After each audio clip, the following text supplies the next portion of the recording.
Vous voilà dans le quatrième roman de la saga du Maître des Énigmes, roman qui s'intitule Quiz. Ce quatrième roman-là en est un qui va vous lancer dans l'action pour relancer un peu ce qui va se produire dans les deux prochains. Je vous en dis pas plus. Merci d'être là pour le quatrième roman. Je vous vole encore un peu de temps. Là, vous voyez de la neige. Il y en a une couple qui me connaissent qui vont dire bon, il n'y a pas encore de manteau. Je ne suis pas frileux dans la vie. Je suis comme ça. Posez-vous pas de questions. Ce n'est pas un décor avec un mur vert. Là. On est vraiment à la fin de l'hiver. Puis il y a de la neige, mais je suis en chandail manche courte, je suis bien. Bon, ceci dit, vous êtes dans le quatrième livre. Merci d'être là. Merci de suivre la saga. Il va en avoir deux autres, le livre 5 et 6, et ça va former la seconde trilogie avec celui que vous avez en main en ce moment, qui s'appelle Quiz. Comme petit à côté, encore une fois, je ne veux pas prendre trop de votre temps, mais j'aime beaucoup remercier les gens. Je veux leur parler un petit peu. Puis là, je le fais à travers cette portion vidéo-là que j'inclus dans le livre. Je veux vous parler de mon quotidien d'auteur. Je suis auteur à temps plein depuis maintenant 1 an et demi, ce qui crée, je vais dire les bons mots, une vie de rêve en quelque part, parce que je me lève le matin et je décide de ce que je fais. Est-ce que je me mets à l'écriture tout de suite? Est-ce que je me mets à l'écriture plus tard? Est-ce que je fais un rush d'écriture? Est-ce que je passe à l'histoire, à la prochaine histoire? Est-ce que je m'en vais rencontrer mes amis auteurs? Le quotidien, mon quotidien d'auteur est bien rempli, puis très agréable. Il y a des fins de semaine d'auteur, des fois que je fais, où on va être quelques auteurs. Je l'ai fait avec Guillaume Morissette, qui a écrit entre autres La femme Mélodie Cormier ou Quand je parle aux morts. Et je l'ai fait aussi avec Steve Anderson, dont je vous ai énuméré les romans tantôt dans une autre capsule un peu avant. Le quotidien d'auteur, ces fins de semaine d'auteurs-là permettent d'échanger avec eux sur l'écriture, de saisir nos idées un petit peu qu'on a à gauche, à droite, ou ce qu'on va inclure dans nos romans, ou se lire un petit bout de roman pour voir l'impression de l'autre personne, de l'autre auteur en face de nous. C'est très enrichissant, c'est vraiment... C'est une fin de semaine de gros fun, trip de bouffe, bonne bouteille de vin. Mon quotidien d'auteur aussi est basé beaucoup sur la route. Je fais beaucoup de route. Je suis quelqu'un qui a toujours aimé faire de la route. Ça remonte à quand j'étais petit, on faisait 1 heure et demie pour se rendre au camp où justement je vais faire l'événement en mai. J'allais passer tous mes étés là, mes fins de semaine, automne, hiver, printemps, quelques semaines dans l'hiver. Puis on faisait la route. C'est mon père qui conduisait. On était assis les 4 frères sur le banc en arrière. Puis les cassettes 8 tracks. Puis c'est un paquet de souvenirs pour moi. Puis en même temps, la route, les paysages, moi, ça me stimule, ça me motive, ça éveille mon côté créatif.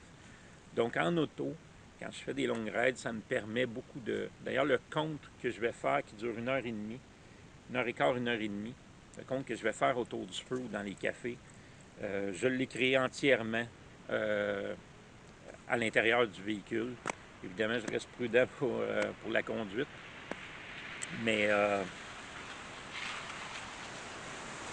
je reste prudent pour la conduite, mais ça reste que c'est pour moi, le véhicule, avoir mon petit café, une fois de temps en temps, la musique à la radio, quand je ne suis pas en train de penser à mon histoire, ben ça me permet de créer la plupart de mes histoires, les livres, de penser à des scènes. J'ai créé le conte entièrement au niveau de la voiture pendant les trajets Je peux le pratiquer aussi. J'ai l'air un petit peu épais sur les lumières rouges ou les stops. Mais ça, c'est pas grave. Peut-être qu'il y en a qui vont dire que j'ai l'air épais tout le temps. Moi. Mais bon, c'est ça. La route fait partie de mon quotidien aussi. J'aime beaucoup aller voir d'autres auteurs aussi dans la région, aller porter des livres aux lecteurs, lectrices. Juste même me promener, arrêter. Évidemment, aller. Souvent, je vais faire un bon bout de route ou peu de route parce que je reste déjà en campagne. Mais un petit bout de route, puis là, je vais aller marcher en forêt. C'est quelque chose que j'aime beaucoup faire et qui est très créatif pour moi. La façon, je vais vous parler un peu de la façon dont je procède pour écrire mes romans. En fait, c'est simple. J'ai une créativité très développée depuis mon enfance, en fait. Parce que quand on était jeune, on n'avait pas beaucoup de sous. Il fallait créer nos propres jeux. On créait nos propres jeux. On n'avait pas Monopoly et ces choses-là. On se faisait nos propres jeux. Puis, ce qui nous encourageait encore à en faire plus, puis à développer ce côté-là, c'est que les voisins délaissaient leur Monopoly puis leurs autres jeux qui étaient vendus dans les magasins pour venir jouer aux nôtres qu'on avait créés. Et ça a tout le temps développé mon imagination, ma créativité. Puis c'est ça qui a créé, qui a fait de moi en partie l'écrivain que je suis aujourd'hui. Et la façon que je vais créer mes livres, je vais penser à mon idée qui vient assez rapidement. Je pense tout le temps à la fin au départ, parce que c'est plus facile après de s'y rendre que si je ne connais pas la fin puis je m'en vais un peu partout. Ça, c'est, si on parle à 10 000 auteurs, les 10 000 vont avoir toutes ou à peu près une façon différente de procéder. Là, je vous parle de la mienne.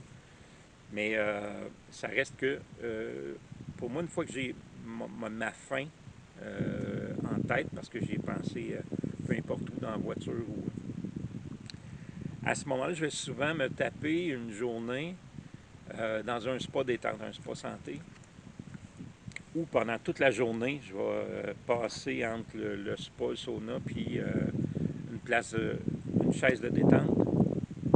Quand je suis sur la chaise, je vais écrire, me prendre des notes. Puis quand je suis dans le spa, dans le sauna, je vais réfléchir à une des scènes. La scène suivante, en fait, du début jusqu'à la fin, que je connais déjà. Et là, quand j'ai mâché cette histoire-là, quand je me l'ai repassée dans la tête plusieurs fois, dans le spa ou dans le sauna, là, je vais sortir, je vais aller me prendre une note qui va être une ligne. Une ligne parce que je sais qu'en lisant cette ligne-là, ça va me rappeler toute la scène que je viens d'imaginer. Et là, à ce moment-là, cette ligne-là va forcément devenir un des chapitres. Donc, chaque ligne que j'écris en note va devenir un chapitre. Et quand j'ai terminé ma journée, j'ai mon histoire dans ma tête au complet et mise en note par chapitre dans mon cahier. Ça va me mener éventuellement à une semaine d'écriture en chalet. Pourquoi? Parce que c'est mon élément. La nature est mon élément. C'est là que je suis le plus créatif. Je vais être assis. Tout ce que j'ai à penser, c'est mettre une bûche dans le poêle à bois pour me garder au chaud ou pour l'ambiance. Aller prendre une petite marche le matin. Je mets le cadran, il est peut-être 6h30, 7h quand je me lève. Et je vais aller prendre une petite marche, ou préparer le café, ouvrir l'ordinateur. Je m'installe à l'écriture pas longtemps après. Je vais arrêter seulement que pour les repas ou pour me prendre un breuvage quelconque, mais il faut mettre une bûche dans le poêle. Mais ça reste que j'ai la fenêtre devant moi avec les arbres, puis tout ça, la nature. Puis ça me permet d'écrire beaucoup et d'avancer le roman rapidement. Sur ces jours-là, mes journées d'écriture vont commencer vers 6h30 à peu près le matin. 6h30, 7h, 8 si je paresse. Et là, je vais étirer ça probablement jusqu'à 2h du matin au niveau de l'écriture. Et là, ça me permet d'avancer beaucoup. Ça me permet d'avancer. Des fois, j'écris, des fois, j'en enlève un peu, j'en remets. où je le travaille différemment, mais mes premiers jets sont généralement tout ce qui me passe par la tête, sans me soucier des détails, sans me soucier euh, des, euh, des descriptions. J'en mets, mais j'y vais comme ça sort. Je me soucie pas à savoir si j'ai fait de la répétition, si je me suis trompé d'un nom. Si... L'important pour moi, c'est de faire le premier jet pendant cette semaine-là. Et ça va m'amener à avoir du matériel sur lequel travailler. C'est-à-dire, je vais avoir mon histoire de compléter. Et là, je peux la reprendre et la retravailler au complet. Processus qui prend à peu près le même temps donc, que le premier jet. Généralement, je vais m'avoir fait mon premier jet dans cette semaine-là. Et après ça, je retourne à la maison. J'ai mon premier jet sur lequel je peux travailler. Et là, je vais retravailler vraiment. Je vais prendre des plus belles phrases. Je vais dire, OK, là, il y a des répétitions. Là, je l'ai appelé Paul. Là, je l'appelle Georgette dans le deuxième. Toutes les petites incohérences. Je vais tout changer ça. Je vais rajouter des descriptions quand je trouve qu'il n'y en a pas assez. Puis, ça va me donner mon roman complet. Ça m'amène à quelle est la suite une fois que j'ai mon manuscrit terminé dans les mains. Ça va passer dans les mains de ma conjointe en premier, qui va le lire et faire une première correction. Ensuite, elle va le passer sur le document, pas le document, mais le logiciel Antidote. Et ensuite, il y a 2 corrections qui vont suivre. Une correction ici au Québec, une correction en France. En France, la correction va être faite en sorte que, moi j'appelle ça se cogner la tête sur la roche, c'est que je veux pas que les Français en lisant, les Européens en lisant mes romans, soient obligés de googler un mot, de faire une recherche pour savoir ce mot-là veut dire quoi. Évidemment, j'en laisse quelques-uns volontairement, comme des expressions québécoises. Je vais en laisser quelques-unes dans les romans. Je veux quand même pas dénaturer l'aspect que c'est un roman québécois. Et là, quand il va revenir, ma conjointe va faire les corrections qui ont été suggérées. Moi, je fais une dernière relecture complète où je vais peut-être changer quelques trucs ou peaufiner vraiment, là, très peu. Mais des fois, ça a toute son importance. C'est des détails qui ont toute leur importance. Puis ensuite, il est prêt pour la publication. C'est la façon que je fais mes romans.